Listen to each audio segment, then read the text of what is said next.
인사드리겠습니다. 안녕하세요. 네, 함께 기도하시겠습니다.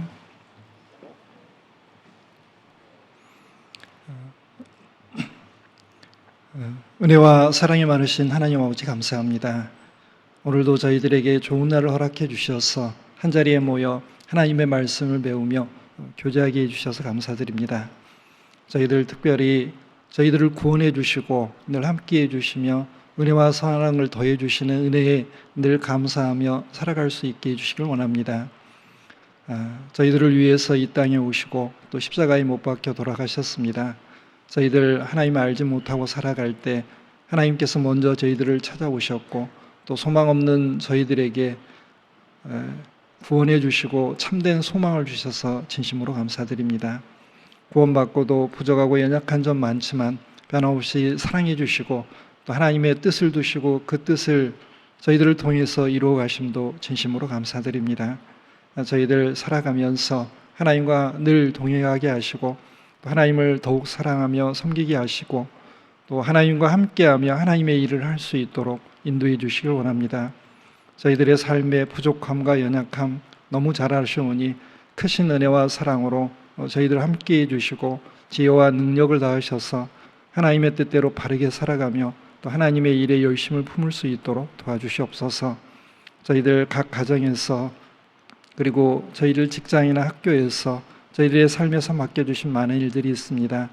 하나님의 지혜와 능력으로 그 일들을 잘 감당해 갈 수 있도록 도와주시고 그 삶 속에서 하나님의 뜻을 이루어가며 또한 하나님께서 저희들에게 부탁하신 영혼들 끝까지 인도할 수 있도록 도와주시길 원합니다. 하나님께서 사랑하시는 그 영혼들 저희들도 끝까지 사랑할 수 있도록 도와주시고 주님께서 저희들에게 온유와 겸손과 사랑으로 대해 주시는 것처럼 저희들도 그들에게 다가가서 주님의 온유와 겸손과 사랑으로 그들을 대하며 그들을 하나님 앞으로 인도할 수 있도록 인도해 주시기 원합니다. 특별히 그들에게 영혼의 갈등을 허락하시고 또 하나님에 대한 소원과 진리를 찾는 마음 허락해 주셔서 꼭 말씀 듣고 구원받을 수 있도록 도와주시옵소서. 또한 저희들의 삶을 살아가면서 여러 가지 어려움들 겪습니다. 하나님의 은혜의 방패를 통과한 그 어려움들 또 하나님 의지하며 하나님과 함께 하나님의 방법으로 잘 극복해 나갈 수 있도록 도와주시옵소서. 혹 오늘 마땅히 이 자리에 참석해야 되지만 여러 가지 사정과 형편 때문에 참석하지 못한 형제자매님들이 있습니다. 기억해 주시고 있는 자리에서 하나님의 영광 가리우지 않도록 도와주시며 다음에는 꼭 이 자리에 함께해서 같이 은혜와 사랑 나눌 수 있도록 도와주시옵소서. 혹시 병중에 있는 분들 병 고쳐주시고 속히 그 자리에서 일어나서 주님을 위해 힘껏 살아갈 수 있도록 도와주시고 여러 가지 곤란과 시험 중에 있는 분들 하나님의 능력의 손길로 붙들어 주셔서 그 어려움들 잘 이겨낼 수 있도록 도와주시길 원합니다. 오늘 주님 앞에 나온 저희들에게 필요한 말씀과 교훈 허락해 주시고 은혜와 사랑으로 가득 채워주시길 부탁드립니다. 말씀의 시종 오직 주 성령님께만 의지하고 맡깁니다. 언제나 저희들 사랑해 주시는 예수님 이름으로 기도드렸습니다. 아멘. 네, 요한복음 19장 찾겠습니다.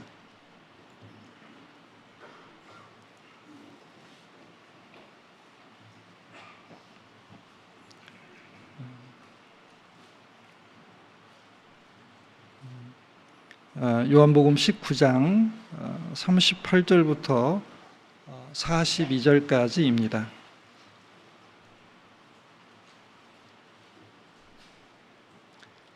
요한복음 19장 38절부터 42절까지입니다.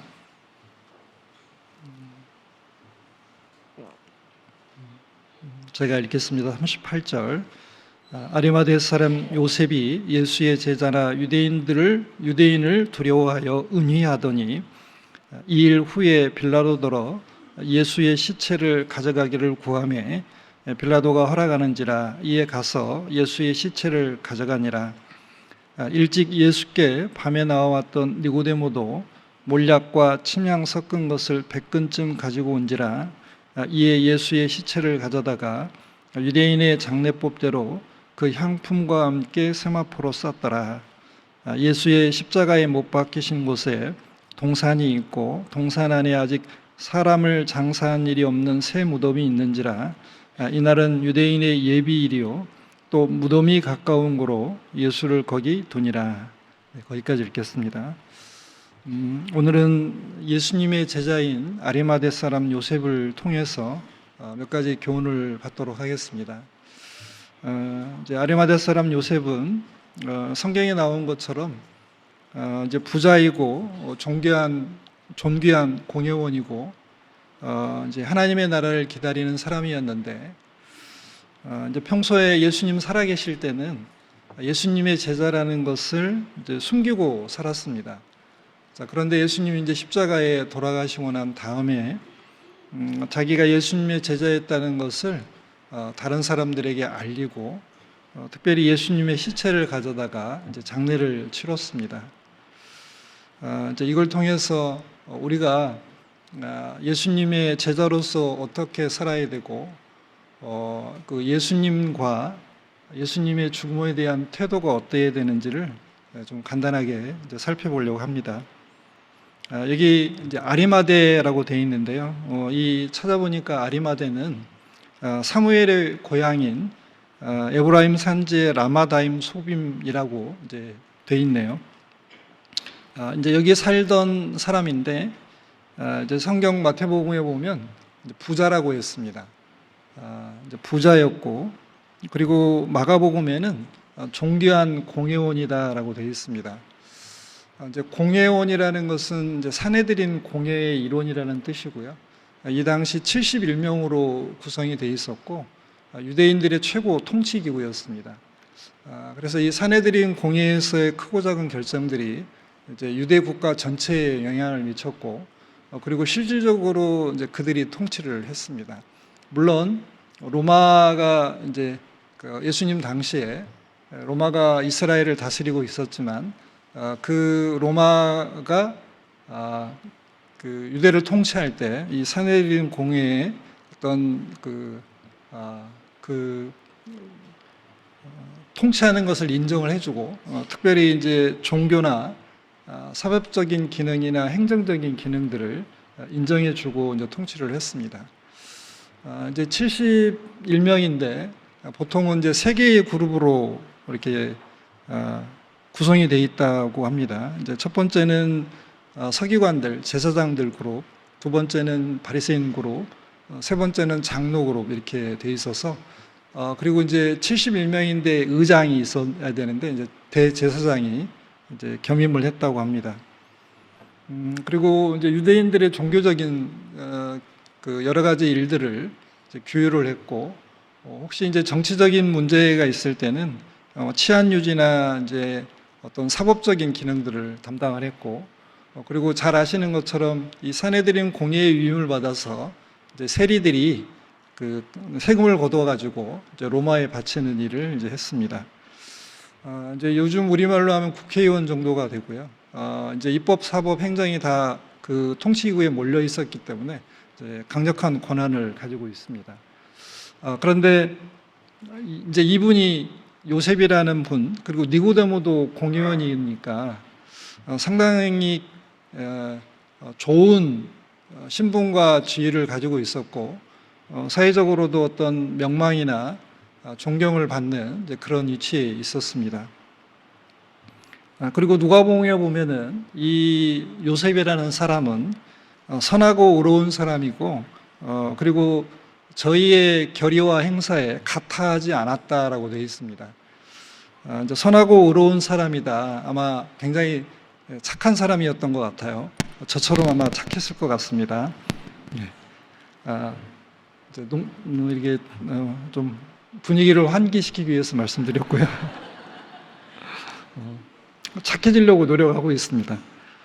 그리고 저희의 행사에 이제 저희의 결의에 가타하지 않았다. 이제 결의라는 것은 예수님을 잡으려고 이제 주기교로 결정한 사실이고요. 행사라는 것은 그 이제 공회원들이 모여가지고 예수님을 어떻게 괴계로 잡아가지고 이제 십자가에 못 박아 죽일까. 요거 이제 실질적으로 이제 행동을 한 겁니다. 그런데 이 아리마다 사람 요셉은 예수님의 제자이니까 그 공회에 예수님을 죽이려고 하는 결정과 그 어떤 모의에 이렇게 옳다하지 않고 가담하지 않았습니다. 그리고 마가복음 15장 43절에 보면 하나님의 나라를 기다리는 자라 그랬습니다. 그러니까 메시아가 오셔서 이스라엘을 회복시켜주고 인간들을 구원하는 일을 완성하는 그 하나님의 위로를 기다리는 사람이었습니다. 굉장히 훌륭한 사람인데 그런데 인간적인 연약함도 있습니다. 여기 보면 38절에 아리마대 사람 요셉이 예수의 제자나 유대인들을 두려워하여 은유하더니, 그러니까 유대인들을 두려워했습니다. 그러니까 하나님을 두려워해야 되는데 사람을 두려워했습니다. 그러니까 인간적인 연약함을 가지고 있었기 때문에 예수님의 제자라는 것을, 여기 은유라는 것은 어려운 한자인데 찾아보니까요, 거리껴서 숨기는 걸 말합니다. 그래서 숨기고 살았습니다. 자, 우리가 이제 예수님의 제자인데 이걸 통해서 제자로서의 삶을 좀 첫 번째로 좀 생각을 해보겠습니다. 자, 우리는 이제 사람의 제자도 아니고 세상의 유명한 사람들의 제자가 아니고요, 예수님의 제자입니다. 1만 스승이 많이 있다 할지라도 우리가 가르침을 받고 본받아야 될 분은 예수님 한 분밖에 없습니다. 자, 여기 아리마다 사람 요셉은 예수님의 제자였습니다. 그러니까 제자는 선생님으로부터 가르침을 받는 사람입니다. 세상 사제관계는 학문이나 특별한 기술을 매개로 이루어지지만 구원받은 그리스도인, 그리고 예수님과 구원받은 그리스도인과는 예수님 피와 그리고 예수님의 가르침과 예수님이 주신 사명으로 이제 이루어져 있습니다. 자, 예수님께서는 평소에 제자들에게 많은 것을 가르치셨습니다. 제자들은 듣고 예수님 살아계실 때는 잘 행하지 못했지만 예수님 부활하신 다음에는 예수님의 가르침을 잘 실천하고 예수님께서 주신 사명을 잘 감당했습니다. 자, 그런데 이제 제자라는 걸 생각해 보면 구원받은 모든 사람이 제자여야 되는데 그렇지 못한 경우가 있습니다. 우리 요한복음 8장 한번, 여기 요한복음 19장은 표시해 놓으시고요, 요한복음 8장 한번 보겠습니다.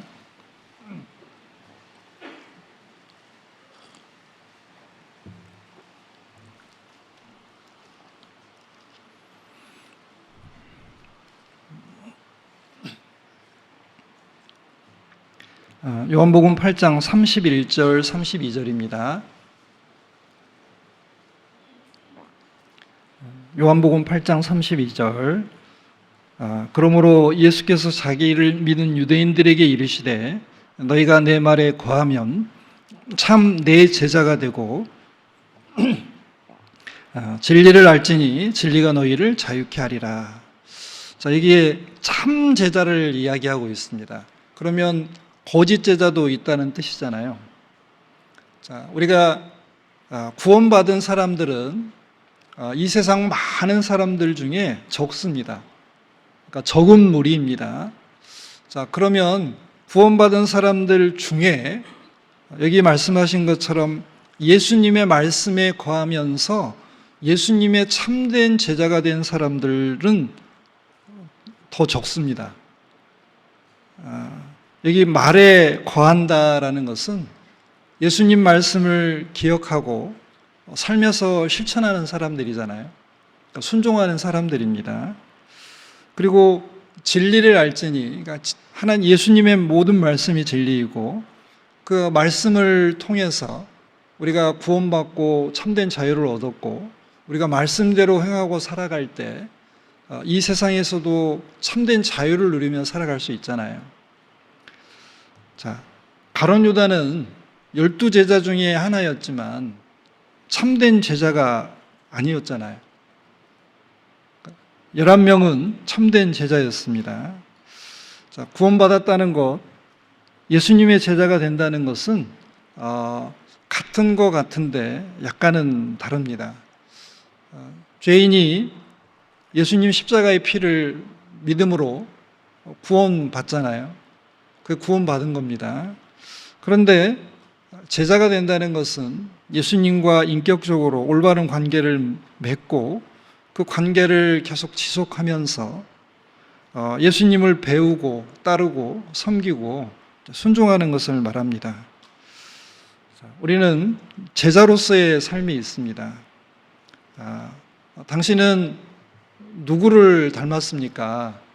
물론 부모님을 닮았겠지만 구원받은 그리스도인이라면 예수님을 닮아가는 게 너무 정상적이잖아요. 그래서 당신의 말 속에는 예수님의 음성이 들리고 당신의 행동 속에서는 예수님의 삶이 보입니다. 당신의 인격 속에서는 예수님의 인격의 향기, 그리스도의 향기가 납니다. 라고 주변에 있는 사람들이 얘기한다면 그것만큼 최고의 칭찬이 없을 겁니다. 자, 우리가 이제 예수님을 따라 살면 예수님을 닮게 돼 있잖아요. 옆에 있는 형제자매님들을 잠깐 한번 보세요. 예수님이 보이시죠? 네. 못 보신 분들은 안약을 사서 좀 바르셔야 되고요. 보이시는 분들은 정상이고, 네, 그렇습니다. 자, 그러면, 자, 우리가 예수님의 제자가 된다는 것은 이게 그냥 말로만 될까? 나는 예수님의 제자라고 내가 다른 사람들에게 이야기한다고 해서 다른 사람들이 나를 예수님의 제자로 인정해 줄까? 그렇지 않습니다. 예수님의 제자가 된다는 것은 각오와 결심도 있어야 되고 계획과 준비도 돼야 되고 많은 수고와 희생도 해야 되는 겁니다. 자, 우리 누가복음 14장 잠깐 찾아보겠습니다. 누가복음 14장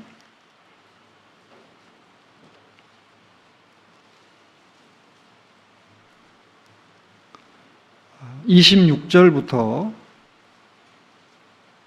제가 군데군데 읽겠습니다.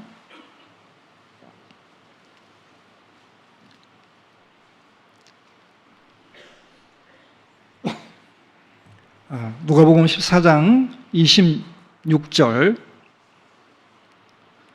무릇 내게 오는 자가 자기 부모와 처자와 형제와 자매와 및 자기 목숨까지 미워하지 아니하면 능히 나의 제자가 되지 못하고 누구든지 자기 십자가를 지고 나를 좇지 않는 자도 능히 나의 제자가 되지 못하리라.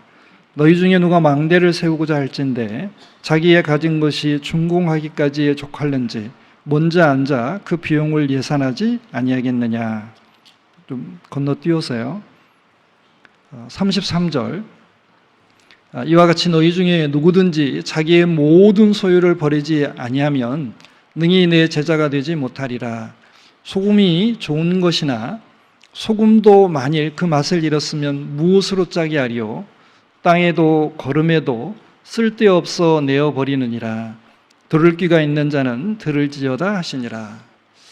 자, 여기 이제 주님의 제자로서 참된 제자로서 사는 삶을 지금 말씀을 하고 있습니다. 첫 번째는 무릇 내게 오는 자가 부모와 처자와 형제와 자매, 이제 자기 가족을 이제 해야 되고, 그러니까 자기 목숨까지도 미워하지 아니하면 능히 나의 제자가 되지 못하리라. 그러니까 주님의 제자가 된다는 것은 큰 각오와 결심을 해야 되는 일이라고 지금 말씀을 하고 계십니다. 이게 굉장히 심각한 문제잖아요. 자기 목숨을 걸어야 되고 가족을 때로는 버릴 수 있어야 되고 그리고 여기 자기 십자가를 지고 나를 좇지 않는 자도 능히 나의 제자가 되지 못하리라. 그러니까 십자가는 고난이잖아요. 그러니까 고난을 각오하지 않은 사람도 합당치 아니하고 이제 33절에 보면 자기의 모든 소유를 버리지 아니하는 자도 합당치 않다 그랬습니다. 그러니까 모든 소유, 그러니까 자기의 어떤 재물이나 시간이나 어떤 재능, 뭐 건강, 힘, 이 모든 것들을 버릴 각오를 하지 않으면 주님의 제자로서의 삶이 어려울 거다라고 말씀하십니다. 자, 그러면 우리가 주님의 제자가 되기 위해서는 내 목숨뿐만 아니라 이제 십자가의 고난까지도, 그리고 가족과 그 모든 소유도 버릴 각오와 결심을 하고 쫓아가야 되잖아요. 이제 두 번째는 주님의 제자로서의 삶을 살기 위해서는 계획과 준비를 해야 된다고 말씀하십니다. 여기 두 가지의 비유를 하셨습니다. 어떤 사람이 망대를 세우려는데 그 망대를 세울 때까지의 예산과 기간, 그리고 그 예산을 세웠다면 그 예산을 어떻게 조달할지를 이제 계획을 철저히 세우고 실행을 해야 되잖아요. 그리고 뒤에 보면 이제 전쟁을 하러 나가는 왕이 있는데, 내가 가진 군사는 1만 명, 10,000명이고 적은 2만 명이 이제 쳐들어오는데, 그러면 준비를 해야 되잖아요. 내가 죽기를 각오하고 싸울 건지 아니면 화친을 청할 건지, 이게 뭔가 대책을 세워야 전쟁을 하든지 화친을 청하든지 할 수 있잖아요. 주님을 따르는 데는 많은 비용이, 신앙의 비용이 듭니다. 우리가 주님을 따라가는데 시간도 드려야 되고 물질도 드려야 되잖아요. 신앙의 예산에는 여기 첫 번째 자기 가족을 넣어라, 두 번째는 자기 목숨을 넣어라, 세 번째는 자기 십자가를 넣어라, 네 번째는 자기 모든 소유를 넣어라 그랬습니다. 그러니까 그 네 가지를 신앙의 비용으로 예산을 넉넉하게 잡아라. 그리고 신앙의 기회비용이라는 것도 있습니다. 이제 기회비용이라는 것은 내가 A를 선택을 하면 자연히 B를 놓치게 되잖아요. 그냥 아주 단순화시켜서 제가 예를 들 텐데 문제 삼으시면 안 됩니다. 수요 말씀하는 시간에 야근을 하면 돈을 많이 준다고 했습니다. 그런데 나는 수요 말씀이 너무 중요하니까 과감하게 포기하고 수요 말씀을 들으러 왔습니다. 그러면 내가 수요 말씀 듣는 것 때문에 잔업을 포기했잖아요. 그 잔업에 해당되는 어떤 물질이, 그게 이제 신앙의 기회비용이 되는 겁니다. 우리는 신앙의 예산도 세워야 되고 기회비용도 생각을 해야 됩니다. 그리고 세 번째는 이제 기회가 될 때마다 수고와 희생을 해야 되잖아요. 여기 34절에 보면 소금이 좋은 것이나 소금도 만일 그 맛을 잃었으면 무엇으로 짜게 하리요. 이 맛을 잃은 소금이 정확하게 뭔지는 모르겠지만 녹지 않으면 하여간 짠맛을 낼 수가 없잖아요. 그런 것처럼 구원받은 그리스도인들 중에 자기중심적이고 이기적이고 개인주의적이고 무사안일에 빠져있는 그리스도인이 있다면 수고와 희생을 안 할 테니까 이 그리스도인의 맛을 못 내잖아요. 우리가 주님 제자가 되려면 첫 번째, 각오와 결심을 해라. 두 번째는 계획과 준비를 철저히 해라. 세 번째는 수고와 희생을 기회가 될 때마다 직접 행해라 라고 말씀하셨습니다. 그런데 아리마대 사람 요셉은 이제 정말 훌륭하신 분인데 예수님 살아계실 때는 이렇게 각오와 결심을 못 하신 것 같고, 그리고 계획과 준비를 못 하신 것 같고, 수고와 희생을 직접 못 하신 것 같아요. 그러니까 예수님 살아계실 때는 은유했다. 예수님의 제자라는 것을 이제 숨겼습니다. 이제 안타깝잖아요. 여러분들 살아계실 때 예수님을 잘해드려야 될까요? 아니면 돌아가신 시체에 잘해드려야 될까요? 대답 안 하셔도 됩니다.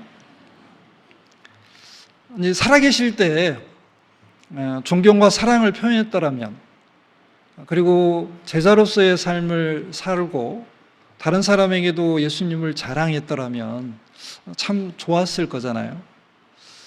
그런데 잘 생각해 보면 아리마대 사람 요셉이 예수의 제자나 유대인들을 두려워하여 은유하더니라는 표현이 우리들의 삶에서도 가끔 동작될 때가 있잖아요.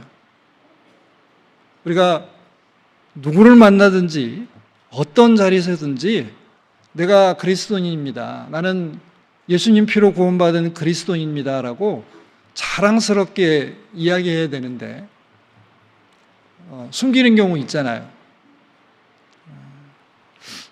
성경의 모든 내용들은 우리 교훈을 위해서 기록됐잖아요. 그래서 우리는 성경을 읽을 때 아담 할아버지를 속으로 욕하잖아요. 나 같으면 안 따먹었을 텐데. 우리 위대한 베드로 사도를 나 같으면 부인하지 않았을 텐데. 그런데 아주 자그마한 상황에서, 그리고 아주 어떻게 보면 중요하지 않은 사람들 앞에서 예수님을 부인할 때가 있잖아요.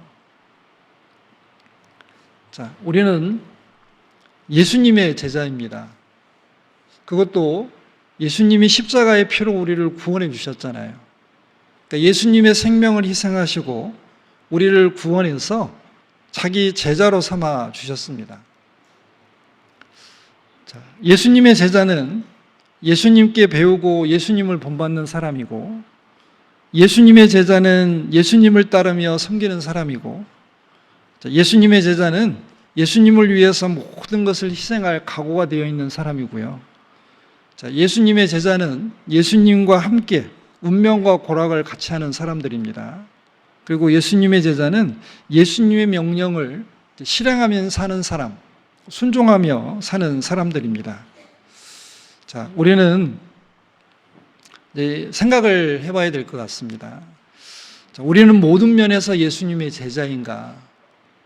자, 인격과 삶에서, 마음과 태도에서, 선택과 결정에서, 그리고 그에 따른 말과 행동에서 정말 예수님처럼 말하고 행동하는가? 자, 이제 여러분들 남들이 예수님의 제자라고 인정해 주는 것하고 내가 예수님의 제자라고 얘기하는 것하고는 좀 다르죠. 그래서 우리 성도님들 살아가시면서 예수쟁이라는 소리 들어보셨어요? 잘하시는 겁니다. 예수쟁이야. 그 말은 너는 예수님밖에 없는 사람 같아. 그리고 너는 예수에 미쳤냐? 라고 하시면 그건 진짜 좋은 말입니다. 그리스도인의 칭찬 중에 그렇게 큰 칭찬이 없어요. 자, 우리가 뭐에 미쳐야 되겠습니까? 예수님께 어떻게 보면 모든 걸 그러니까 인생을 걸고 내 모든 것을 건 사람이라고 주변에 있는 사람들이 이야기한다면 우리는 감사해야 되잖아요. 그리고 만날 때마다 너는 맨날 하는 얘기가 말씀 듣고 구원받은 얘기만 하냐. 그것도 칭찬입니다. 그게 핍박 같지만 칭찬입니다. 왜냐하면 우리가 사랑하는 가족들이나 친척들이나 어떤 친구나 이웃들에게 내가 가장 사랑하는 예수님, 그분의 말씀을 전해서 그분의 십자가의 피로 그분을 믿음으로 구원받아서 천국 가게 해주는 것이 가장 큰 사랑의 표현이잖아요. 자, 우리가 그런 말을 듣고 살아야 되지. 당신은 세상에서 참 이게 유명합니다, 잘났습니다, 부유합니다. 여기 아리마대 사람 요셉처럼 당신은 부자입니다, 존귀한 공회원입니다. 자, 이런 이야기보다 더 은혜가 되는 말은 하나님의 나라를 기다리는 자라. 자, 이게 더 큰 칭찬이잖아요. 자, 우리가 예수님의 제자라는 걸 잠깐 생각을 해봤습니다. 이제 두 번째는 유대인들을 두려워하여 의니하더니 이 부분에 대해서 좀 더 이제 깊게 좀 생각을 해보겠습니다. 요한복음 19장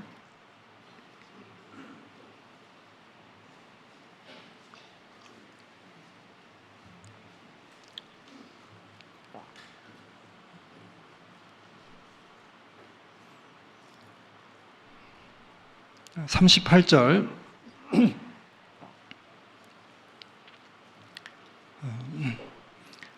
아리마대 사람 요셉이 예수의 제자나 유대인을 두려워하여 의니하더니 2일 후에 빌라도로 예수의 시체를 가져가기를 구하매 빌라도가 허락하는지라 이에 가서 예수의 시체를 가져가니라.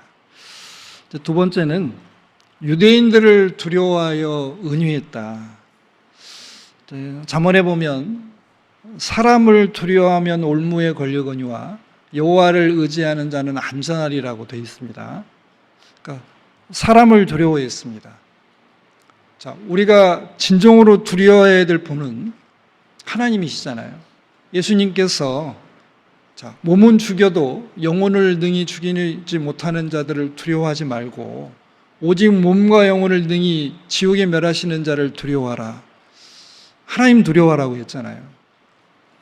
자, 이제 하나님을 두려워한다는 것을 성경은 경외라고 합니다. 공경하면서 두려워합니다. 그러니까 공포하고는 다릅니다.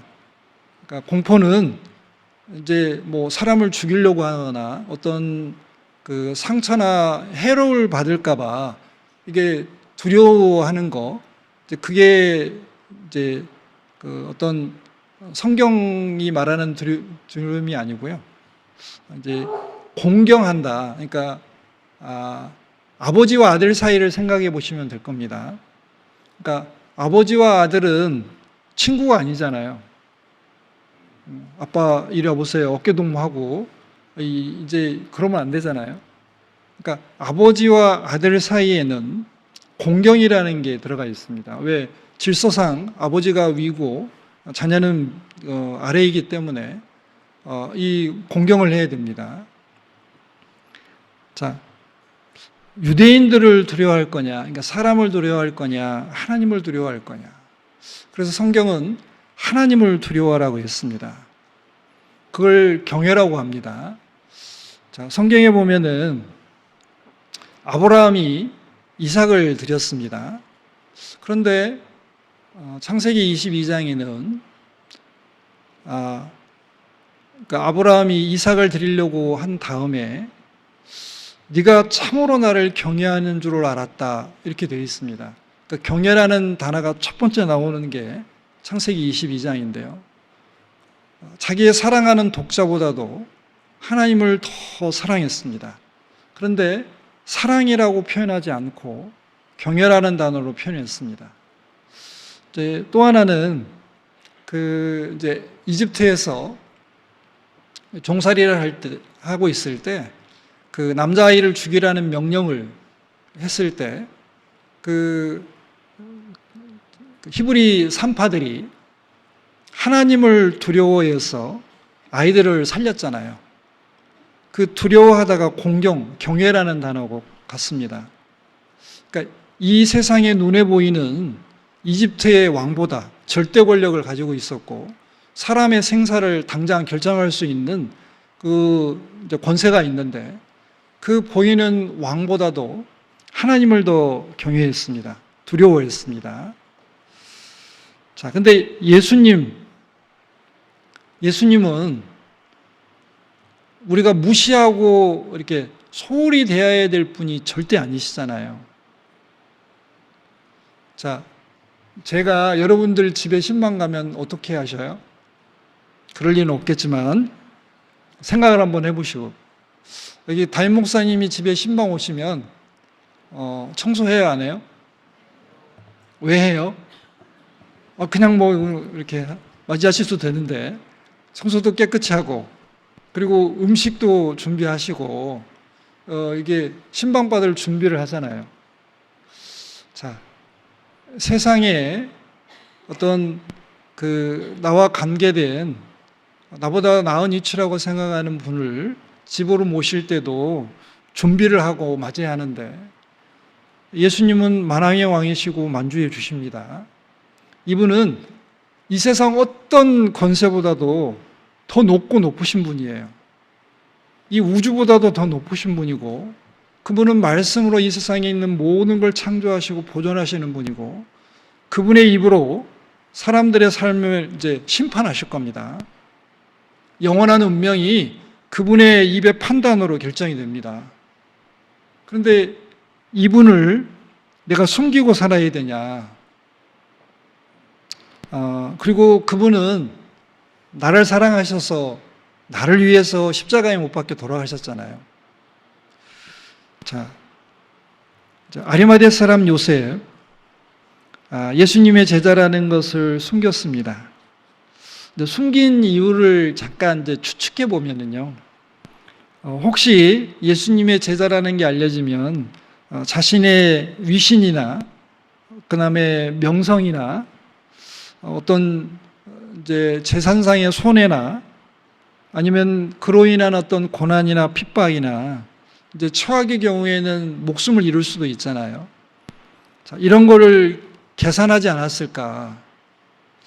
그러니까 성경에는 너희의 헤아리는 그 헤아림으로 너희가 도로 헤아림을 받을 거라고 했는데 우리가 예수님을 헤아릴 때 크게 헤아리고 높게 이렇게 생각을 해야 되는데 사람들 앞에 숨길 만한 분으로 그리고 어떤 때와 장소에 따라서 인정을 하기도 하고 안 하기도 하는 그렇게 헤아리면 하나님께서 기뻐하시지 않을 거잖아요. 사무엘상에 보면 나를 존중히 여기는 자를 내가 존중히 여기고 나를 경멸히 여긴 자를 내가 멸시하리라고 그러셨습니다. 하나님도 다 보고 계십니다. 우리의 마음이 어떤지, 우리의 말과 행동이 어떤지, 그리고 예수님에 대한 마음과 태도가 어떤지 헤아리십니다. 그리고 하나님의 저울에 달아보십니다. 하나님은 사람의 행동을 달아보십니다. 마음도 달아보십니다. 자, 12제자들 예수님 십자가에 이렇게 못 박히러 이제 잡혀갈 때에 다 도망갔잖아요. 그런데 여인들은 안 도망갔습니다. 우리 누가복음 23장 한번 잠깐 찾아보겠습니다. 누가복음 23장.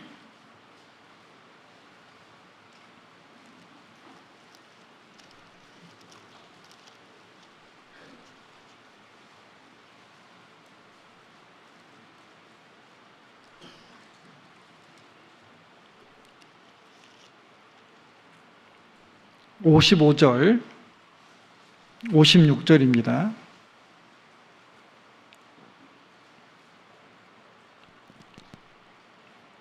누가복음 23장 55절. 갈릴리에서 예수와 함께 온 여자들이 뒤를 쫓아 그 무덤과 그의 시체를 어떻게 둔 것을 보고 돌아가 향품과 향유를 예비하더라. 제자들은 도망갔는데 여인들은 끝까지 쫓아갔습니다. 여인들의 믿음이 어떻게 보면 더 크다라는 걸 알 수 있잖아요. 자, 우리가 예수님을 이제 예수님의 제자이고 예수님을 따를 때, 자, 우리에게는 뭔가 이제 각오와 결심을 하고 이제 준비를 하고 따라가야 되잖아요. 만약에 이제 우리에게 어떤 선택이 주어진다면 과감하게 우리는 예수님을 붙잡고 다른 것을 놔야 되잖아요. 베드로와 안드레가 이제 어부였는데 나를 따라라 하실 때 배와 그물과 부모를 버려두고 예수님을 쫓았습니다. 세리마태는 거기 일하는 데에서 이제 부르심 받았을 때 일을 버리고 예수님을 쫓았습니다. 자, 우리가 버리거나 포기할 것이 많으면 예수님의 제자가 되는 것을, 그리고 시인하는 것을 망설일 때가 있을 겁니다. 그래서 성경은 참 과부로서 의로운 자는 하나님께 소망을 둔다. 그러니까 참 과부는 의지할 남편도 없고, 대부분 그 당시에 과부들은 가난했기 때문에 정말 소망을 하나님께 두었습니다. 자, 우리가 이제 살아갈 때 이렇게 많이 없잖아요. 가지고 누리는 것이 많이 없잖아요. 그게 신앙생활 하는데, 주님을 붙드는데, 주님의 제자로 사는데 아마 유리할 겁니다.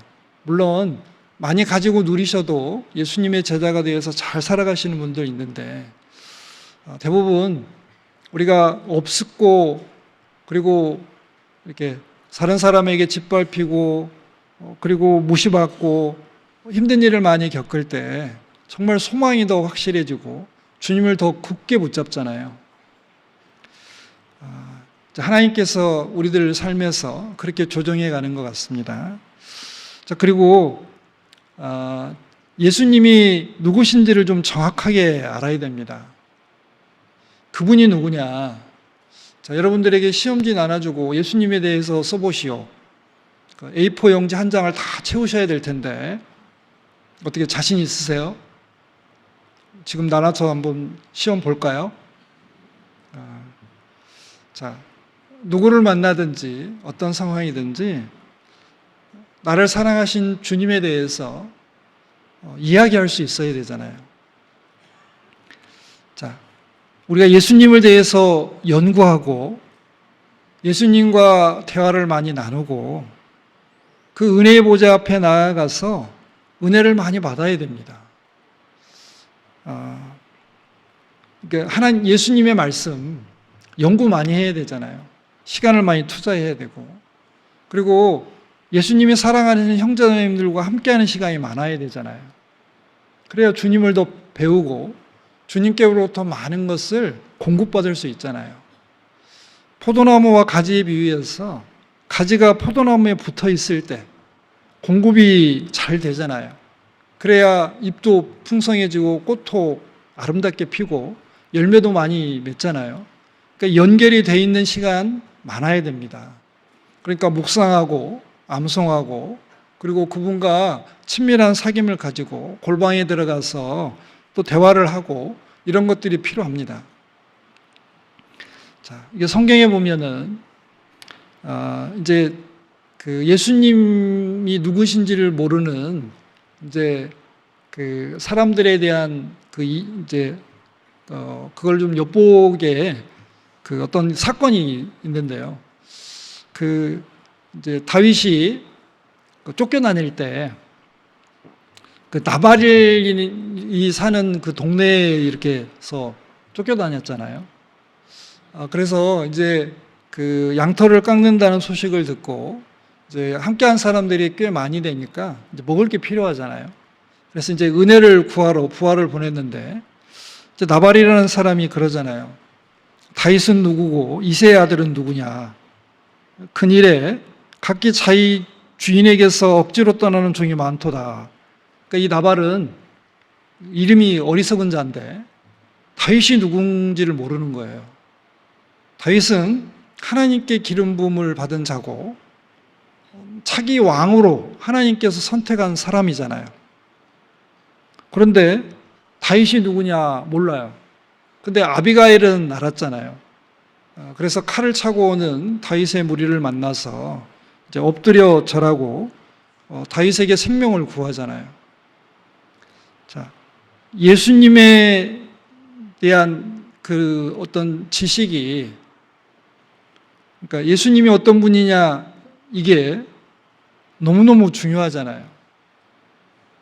우리가 살아가면서 나발처럼 예수님이 누구냐, 나 예수님 모른다, 이러면 지옥 갑니다. 생명을 못 얻습니다. 그러니까 영원한 흑암에 떨어져야 돼요. 그런데 예수님이 왕이시고 그리고 선생님이시고 나의 구세주고 하나님이시라는 분을 알면 그에게는 영원한 생명이 있고 그리고 하나님이 약속하신 모든 것들을 받을 수 있잖아요. 우리 마태복음 한번 찾아보겠습니다. 12장 30절입니다.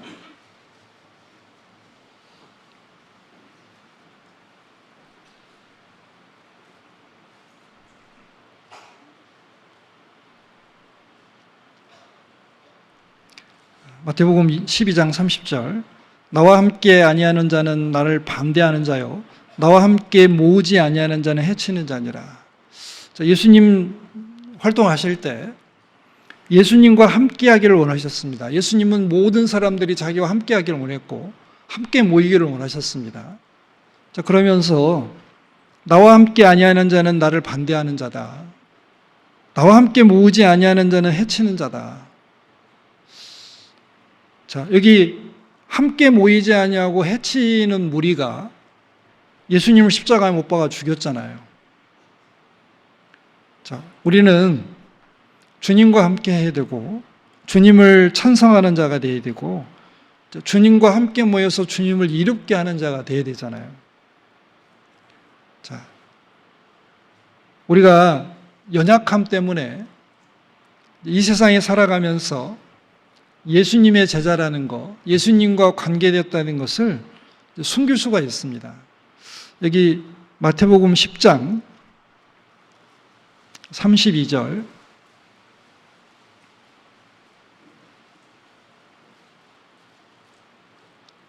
마태복음 10장 32절입니다. 누구든지 사람 앞에서 나를 시인하면 나도 하늘에 계신 내 아버지 앞에서 저를 시인할 것이요 누구든지 사람 앞에서 나를 부인하면 나도 하늘에 계신 내 아버지 앞에서 저를 부인하리라. 예수님께서 이제 말씀을 하셨습니다. 나를 시인하면 나도 하나님 앞에서 그 사람을 시인할 거고 나를 부인하면 사람들 앞에서 부인하면 나도 하나님 앞에서 그를 부인하리라. 자, 이게 엄청난 말씀이거든요. 예수님이 나를 모른다 하시면 큰일 나잖아요. 마지막 심판날에 너 모르는데? 이러면 안 되잖아요. 그래서 마태복음 7장에 보면 나더러 주여 주여 하는 자마다 다 천국에 들어갈 것이 아니요 다만 아버지의 뜻대로 하는 자라에 들어가리라. 그날에 많은 사람이 나더러 이르되 우리가 주의 이름으로 선지자 노릇도 하고 귀신도 쫓아내고 많은 권능을 행차했나이까 하리니 내가 저희에게 밝히 말하되 내가 너희를 도무지 알지 못하니 불법을 행한 자들아 내게서 떠나가라 하리라 그랬잖아요. 이러면 큰일 나잖아요. 자, 그런데 우리가 이제 구원받았으니까 이렇게까지는 안 하셔도 만약에 우리가 살아가면서 구원받고 주님의 제자로서 살아가는데 내가 세상 사람들 앞에서 주님을 꺼려서 마음에도 숨기고 삶에서도 숨긴다. 이거 주님 앞에 정말 죄송한 일이잖아요. 우리가 주님의 제자라는 것을 숨기는 원인들을 좀 생각을 해보면 이제 예상되는 여러 가지 위협이나 고난이나 핍박이나 따돌림 같은 게 있을 수도 있고 그리고 우리 자신에게 문제가 있는 경우도 있습니다. 내 자신의 어두움이 있어서 즉 죄와 불법이나 아니면 하나님 앞에 당당하지 못해서 그럴 수도 있잖아요. 이제 불순종이나 게으름이나 교만이 있을 수도 있잖아요. 그리고 또 내가 너무 믿음이 연약해서 온전치 못하기 때문에 온전히 맡기지 못하고 예수님을 부인하는 경우도 있잖아요. 자, 우리는 이제 어떠한 상황에서도 주님을 드러내고 주님의 이름을 높이고 주님을 선생님으로 모시고 선생님처럼 살아가는 사람들이 돼야 되잖아요.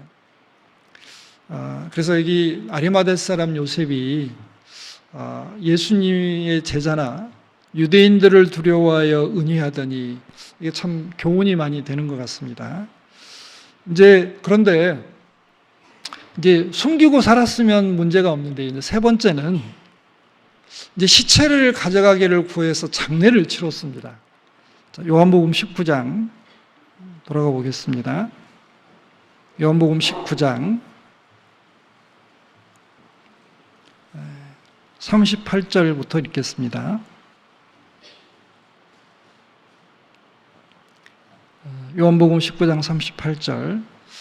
아리마대 사람 요셉이 예수의 제자나 유대인들을 두려워하여 은유하더니 2일 후에 빌라도더러 예수의 시체를 가져가기를 구하매 빌라도가 허락하는지라 이에 가서 예수의 시체를 가져가니라. 일찍 예수께 밤에 왔던 니고데모도 몰약과 침향 섞은 것을 100근쯤 가지고 온지라. 이에 예수의 시체를 가져다가 유대인의 장례법대로 그 향품과 함께 성화포로 쌌더라. 예수의 십자가에 못 박히신 곳에 동산이 있고 그 동산 안에 아직 사람을 장사한 일이 없는 새 무덤이 있는지라. 이날은 유대인의 예비일이요 또 무덤이 가까운 고로 예수를 거기 두니라.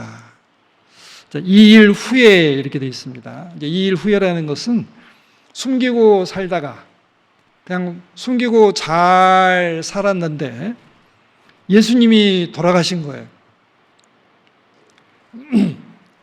자기가 존경하고 사랑하는 예수님께서 이제 누명을 쓰시고 돌아가셨잖아요. 자, 예수님의 죄목은 이제 로마 정부에는 로마 황제의 반역자로 처형이 됐습니다. 유대인들에게는 하나님의 이름을 묻어가는 신성 모독자로 이제 나무에 못 박혀 이제 돌아가신 겁니다. 그러니까 여호와의 이름을 회방하면 이 나무에 달아 죽이라고 되어 있거든요. 그러니까 예수님이 하나님의 아들이라고 하니까 더 들을 것도 없다 해서 예수님을 이제 사형 판결을 내리고 빌라도의 허락을 받아서 지금 예수님 십자가에 못 박아 죽였잖아요. 자, 마가복음 15장 한번 보겠습니다. 마가복음 15장. 자, 여기는 아리마대 사람 요셉의 태도가 나와 있습니다. 시체를 달라고 할 때 어떤 태도였는지. 마가복음 15장 43절.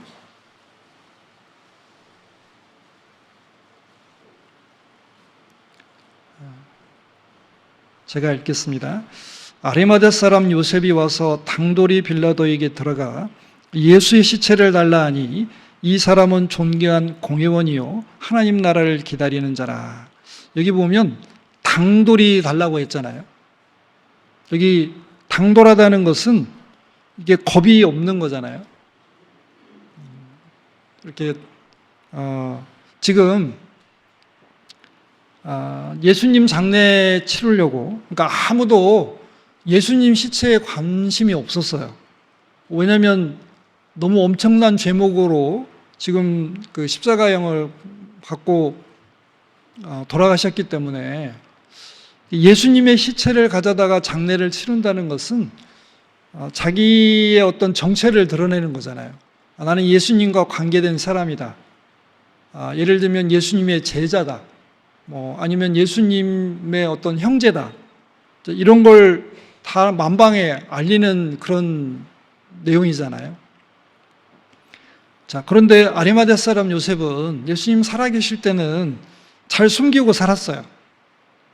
그래서 자신의 어떤 위신이나 명성, 어떤 지위나 그리고 가지고 있는 것들을 다 누리고 있었는데 예수님 돌아가시니까 2일 후에 이제 심경의 변화가 왔잖아요. 그 심경의 변화는 누가 일으켰을까? 예수님께서 일으키셨겠죠.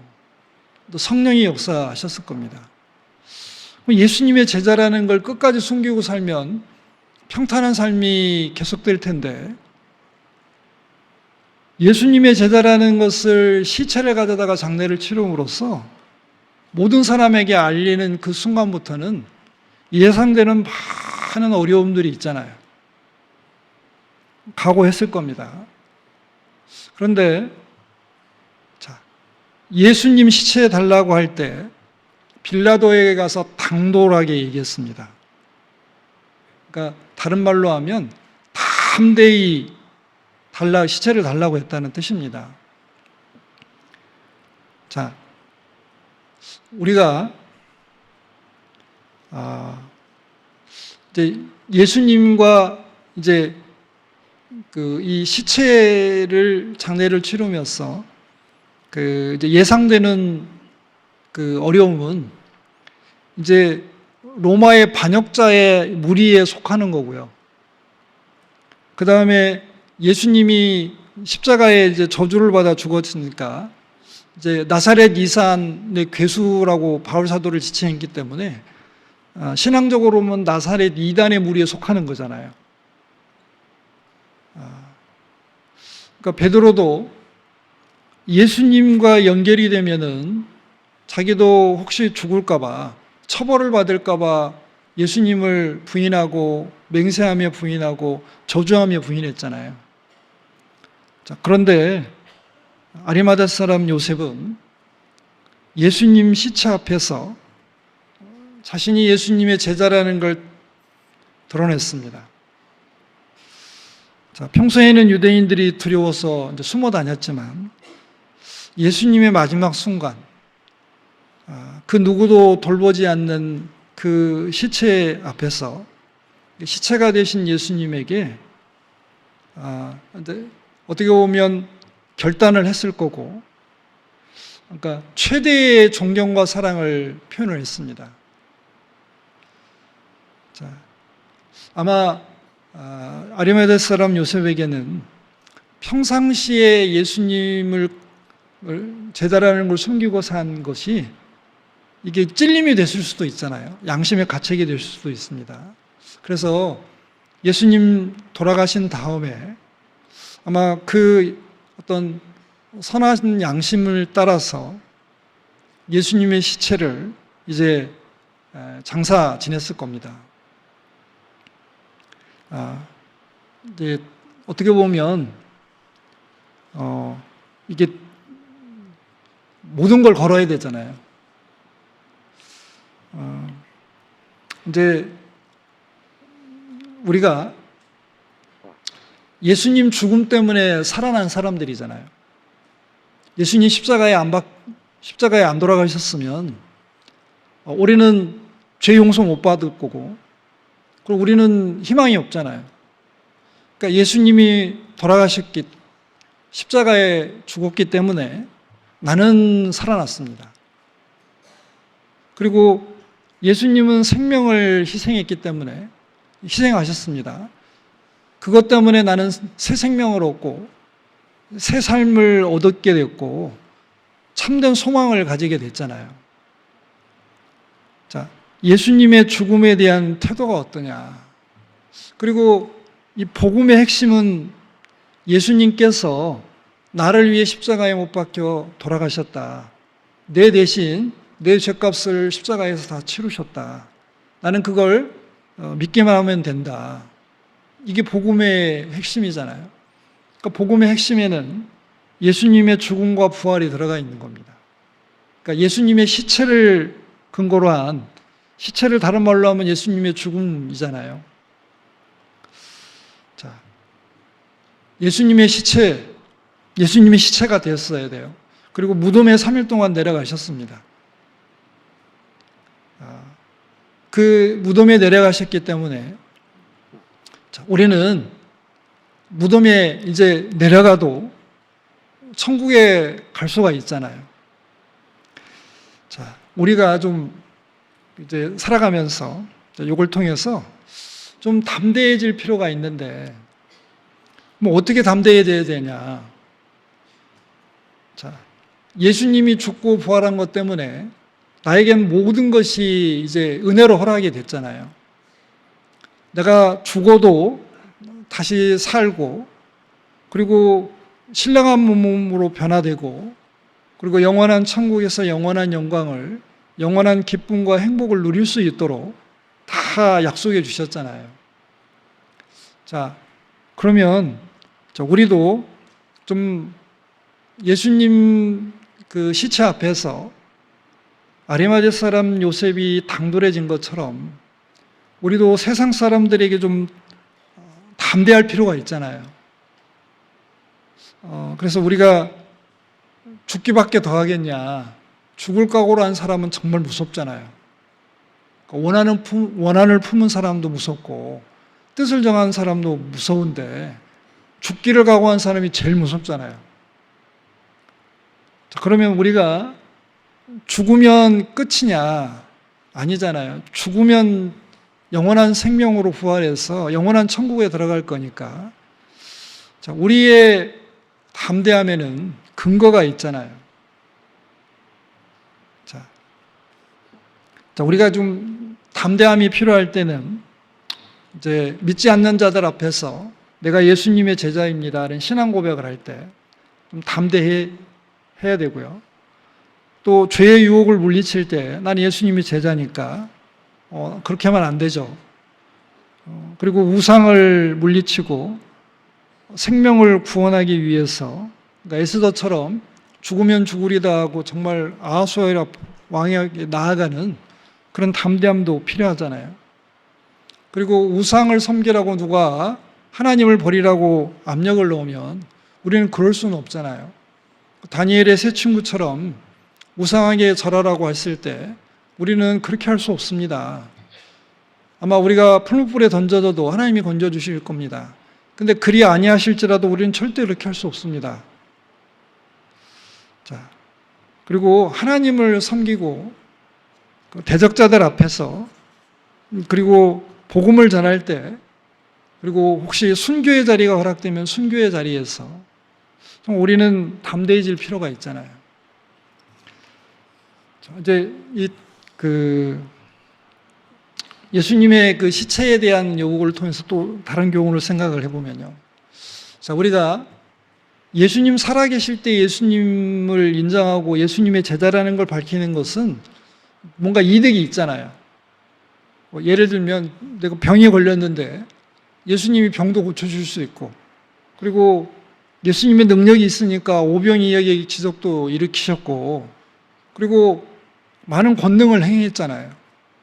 그러니까 예수님께서 살아계셔서 막 능력을 행하시고 많은 사람들이 함께 모여서 예수님을 이렇게 따라다닐 때는 예수님의 제자라고 밝히는 게 어렵지 않을 겁니다.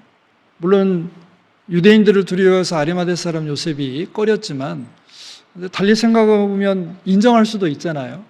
그런데 이제 시체가 되어버려서 아무 능력도 행할 수 없을 것 같고 예수님 우리가 이거 죽으면 우리는 끝이라고 생각하니까 예수님은 끝났어라고 생각하는 그런 상태에서는 예수님에 대한 존경과 사랑을 표현하기에도 쉽지 않잖아요. 근데 아리마대 사람 요셉은 예수님 시체를 가져다가 장사를 지냈습니다. 자, 우리가 믿음이라는 걸 좀 생각을 해볼 때 나에게 유익이 되고 은혜가 되고 그리고 내 원하는 일들이 잘 풀려갈 때 하나님을 인정하기는 쉽습니다. 예수님의 제자라고 기쁘게 이야기할 수는 있는데 정말 어렵고 힘들고 그리고 내가 생각하는 일들이 내가 원하는 대로 안 되어갈 때 하나님의 뜻이 있고 그리고 예수님이 나를 사랑하시고 나는 예수님의 그 제자로서 예수님을 따라가야 돼라고 이렇게 고백하기는 쉽지 않을 겁니다. 자, 우리 요한복음 19장 다시 돌아가 보겠습니다.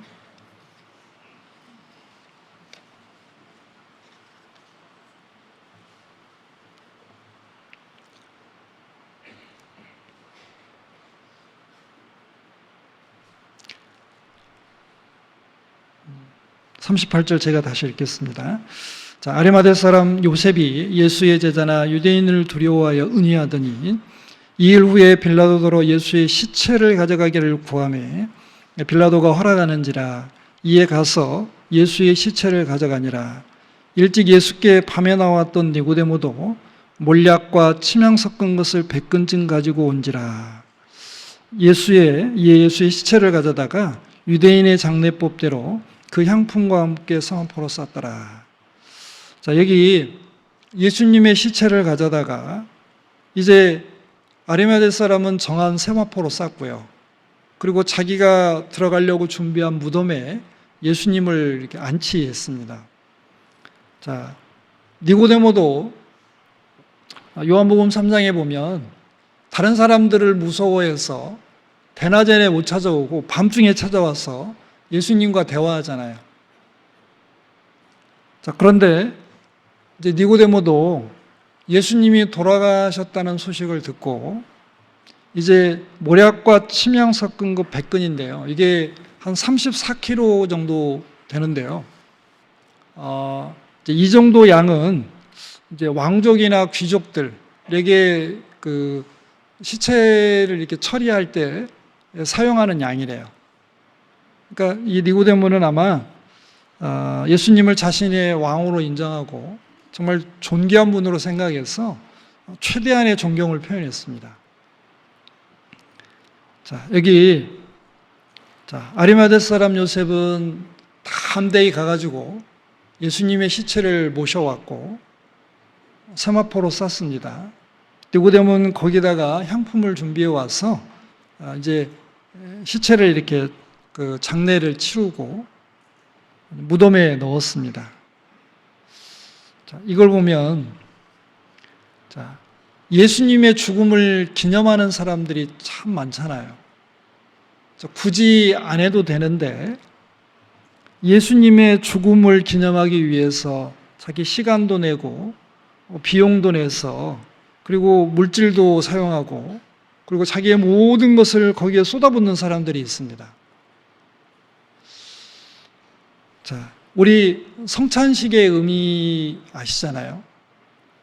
그러니까 떡을 먹으면서 자, 이것은 너희를 위하는 내 몸이다. 포도주를 마시면서 우리 죄를 위해 흘리신 예수님 피다. 그러니까 예수님의 죽음과 부활을 성찬식에서 기념하게 되잖아요. 자, 그런데 성찬식의 의미 중에 하나가 주님이 오실 때까지 이것을 어떻게 전하는 것이라 이렇게 되어 있습니다. 자, 우리 고린도전서 11장 한번 찾아보겠습니다. 고린도전서 11장.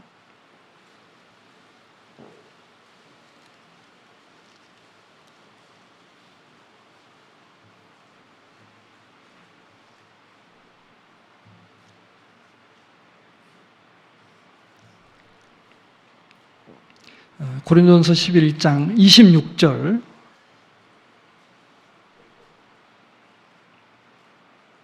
제가 읽겠습니다. 자, 너희가 이 떡을 먹으며 이 잔을 마실 때마다 주의 죽으심을 오실 때까지 전하는 것이니라. 그 25절에 보면 식후에 또한 이 잔을 가지시고 가라사대 자, 이 잔은 내 피로 세운 새 언약이니 이것을 행하여 마실 때마다 나를 기념하라 하셨으니.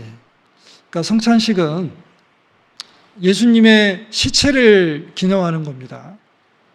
그러니까 예수님의 그 시신은 우리 눈앞에 없잖아요. 부활하셔서 이제 하늘나라로 가셨으니까. 자, 예수님의 시체는 볼 수 없지만 우리가 예수님이 죽었다는 것은 시체가 되었다는 것은 확실히 알 수 있잖아요. 자, 여기 예수님이 돌아가신 거 기념하라. 그리고 주님이 오실 때까지 전해라.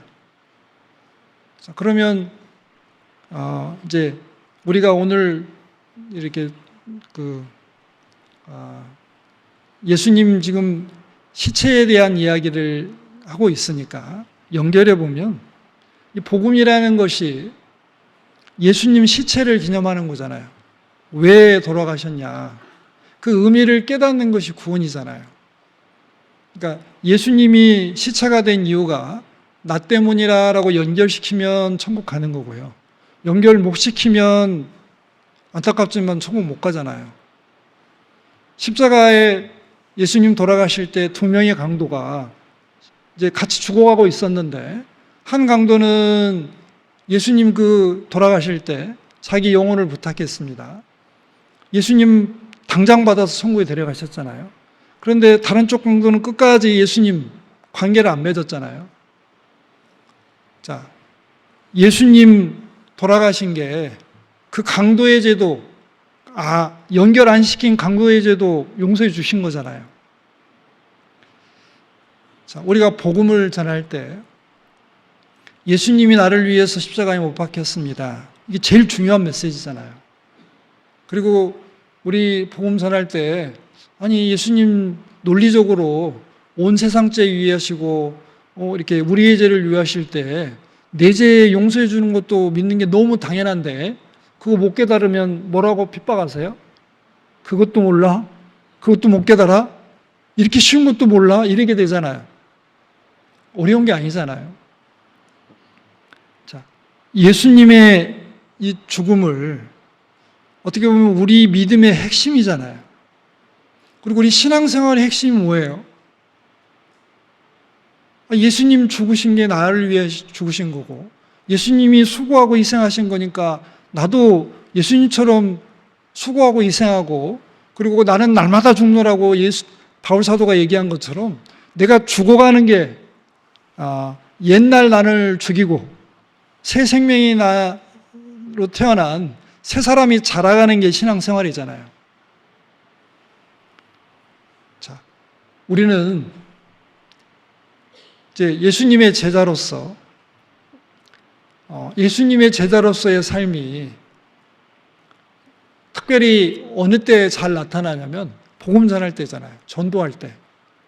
자, 우리가 그리스도인으로서 살아있다는 거 언제 느끼세요? 말씀 전하러 가면 느낄 수 있잖아요. 우리를 말씀을 전할 때 환영해주고, 그런 게 있었냐고, 내가 몰랐다고, 가서 들을게. 내가 꼭 구원받고 천국 갈게. 이렇게 하는 사람 거의 없잖아요. 뭐 그런 게 어딨냐고 하고, 사기꾼 취급하고, 쫓아내고, 핍박하고 할 때, 자, 우리는 영적인 가시로 막 찔리잖아요. 그럼 우리가 살아있다는 걸 느껴요. 그래, 내가 그리스도를 위해서 예수님 처럼 내가 죽을 수는 없지만 내가 예수님처럼 고통은 받을 수 있어. 자, 복음을 전할 때 우리는 살아있다는 걸 느낍니다.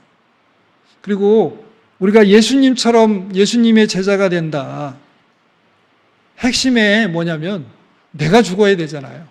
예수님이 죽어서 모든 사람을 구원한 것처럼 신앙생활에서 이기적인 나, 개인적인 나, 무사안일한 나, 그리고 하나님께 합당치 못한 나, 죄로 가득 찬 나, 이게 죽으면 내 안에서 예수님이 살잖아요. 자, 그리고 우리는 이 주님의 죽음을 기리기 위해서 좀 뭔가 희생하고 수고해야 되잖아요. 자, 복음은 누구든지 믿기만 하면 천국에 가는데 전하는 데는 수고와 희생과 비용이 들잖아요. 내가 전도하러 가는데 그 사람의 마음을 사야 되는데 그냥 안 되잖아요. 선물도 줘야 되고 밥도 사줘야 되고 같이 놀아도 줘야 되고 그리고 같이 놀 때 비용도 내가 내야 되고 그래야 그 사람의 마음을 얻어서 하나님 앞으로 인도할 수 있잖아요. 그런데 그런 모든 비용들이 주님이 돌아가신 것 그리고 주님이 앞서가신 그 길을 우리가 재현해내는 거잖아요. 주님은 우리들한테 모든 걸 다 주셨잖아요. 우리들 같이 악하고 이기적인 사람들을 물리치지 않으시고 끝까지 받아주셨고 지금도 받아주고 계시잖아요. 자, 우리는 예수님께 받은 은혜를 이제 전하기 위해서 이제 비용을 좀 치러야 됩니다. 우리 사도행전 20장 한번 찾아보겠습니다. 사도행전 20장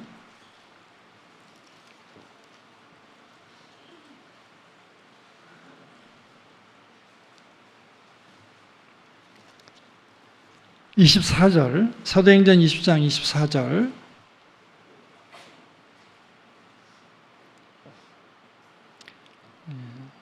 제가 읽겠습니다.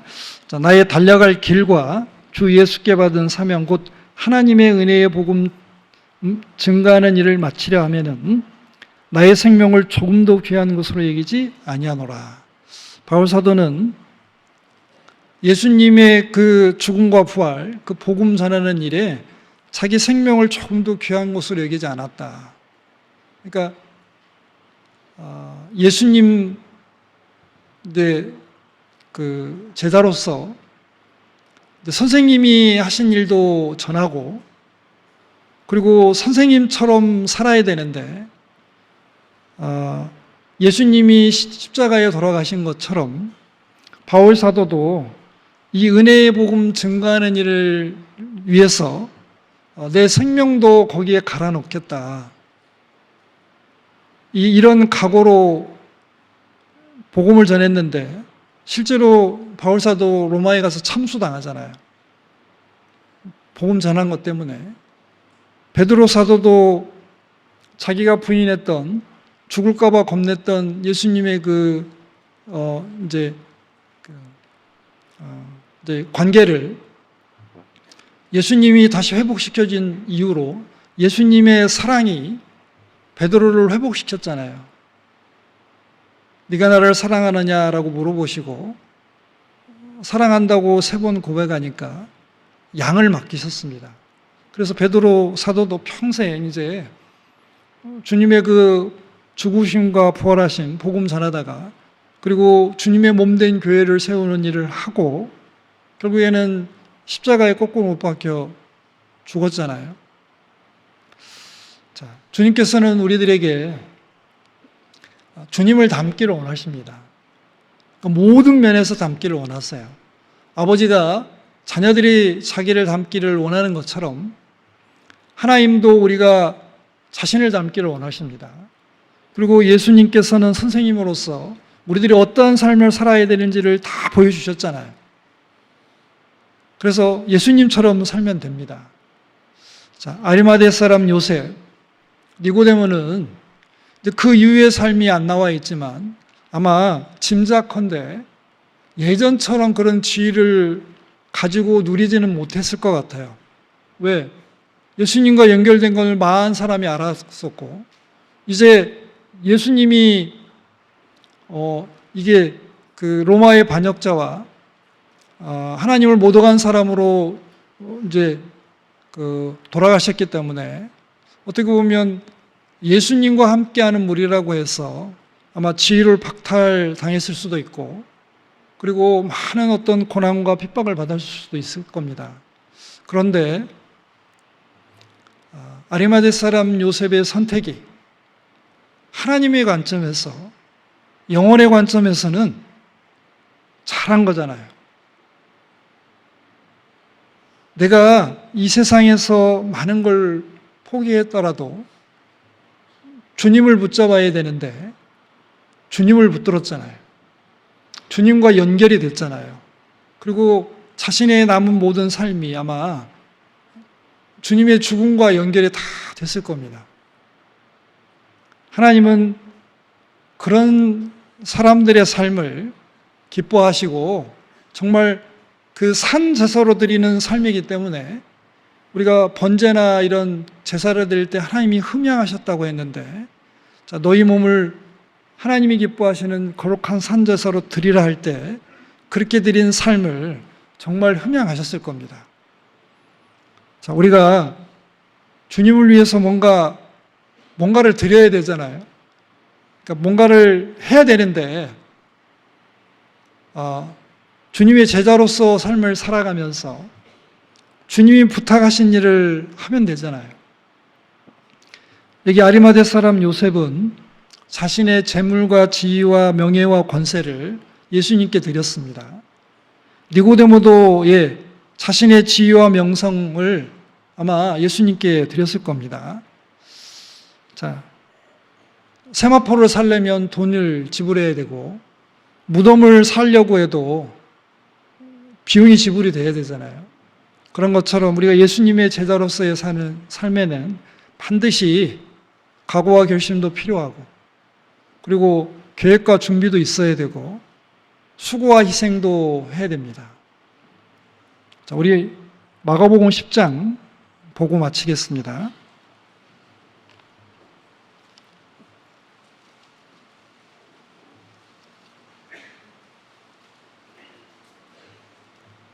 마가복음 10장 29절부터 읽겠습니다. 제가 마가복음 10장 29절. 예수께서 가라사대 내가 진실로 너희에게 이르노니 나와 및 복음을 위하여 집이나 형제나 자매나 어미나 아비나 자식이나 전토를 벌인 자는 금세에 있어 집과 형제와 자매와 모친과 자식과 전토를 100배나 받되 핍박을 겸하여 받고 내세에 영생을 받지 못할 자가 없느니라. 자, 주님께서 약속하셨습니다. 베드로 사도가 예수님께 물어봅니다. 우리가 모든 것을 버리고 주님을 쫓았습니다. 주님을 선생님으로 모시고 제자로서 주님을 쫓았습니다. 그럼 우리가 무엇을 얻을 수 있습니까? 라고 물어봤을 때 예수님께서 이렇게 대답하셨습니다. 나를 위해서, 그리고 복음을 위해서, 내가 죽었다 살아난 걸 위해서 집이나 형제나 자매나 어미나 아비나 자식이나 전토를 벌였다면 이 세상에서도 받고 내세에서도 반드시 받을 거다. 보상이 있다는 겁니다. 하나님의 축복이 있잖아요. 하나님은 정확하신 분입니다. 내가 헤아린 만큼 하나님도 헤아리십니다. 내가 주님을 크게 헤아리면, 크게 생각하고, 그리고 주님을 위해서 크게 헌신하면 하나님도 우리를 귀하게 여기시고 상도 크게 베푸십니다. 성경에 하나님이 주시는 상을 사모하라고 했습니다. 그리고 그게 얼마나 좋은지 몰라도, 그리고 그걸 기대하고 그걸 위해 정말 목숨이라도 버려서 그거 얻으라고 했잖아요. 자, 우리가 이제 이 요한복음 19장 본문에서 아리마대 사람 요셉이라는 사람의 그 예수의 제자로서의 삶, 연약해서 숨겼던 삶, 그리고 예수님의 시체에 대한 존경을 표현한 삶을 통해서 우리가 예수님과 예수님의 죽음에 대한 태도가 어때야 되는지를 좀 살펴봤습니다. 기도하고 마치겠습니다. 은혜와 사랑이 많으신 하나님 아버지 감사합니다. 저희들을 위해서 이 땅에 오시고 또 십자가까지 지시고 저희들의 모든 죄 용서해 주시고 또 악하고 음란한 세대에서 구별시켜 주시고 성령님으로 저희 안에 오셔서 늘 함께 하심을 감사드립니다. 또한 저희들 지금도 변함없이 사랑하시고 하나님 우편에서 저희들을 위해 기도하시고 또 성령과 말씀으로 우리를 다스려 가심을 감사드립니다. 저희들 항상 마음과 뜻을 하나님께로 오로지 하고 또 하나님만 사랑하며 섬기게 하시고 남은 생에는 주님의 뜻과 영광을 위해 살아갈 수 있도록 인도해 주시옵소서. 저희들의 삶의 모든 것들이 주님의 뜻에 연결이 되어서 주님께 기쁨과 영광을 드릴 수 있길 원합니다. 특별히 예수님께서 저희들을 위해 십자가에 지신 걸 본받아서 또 우리가 주님을 따라갈 수 있도록 도와주시고 주님께서 원하시는 일을 잘 감당할 수 있도록 인도해 주시길 원합니다. 나머지 모든 삶 하나님의 은혜의 손길에 부탁드립니다. 하나님의 뜻대로만 인도해 주시옵소서. 예수님 이름으로 감사하며 기도드렸습니다. 아멘.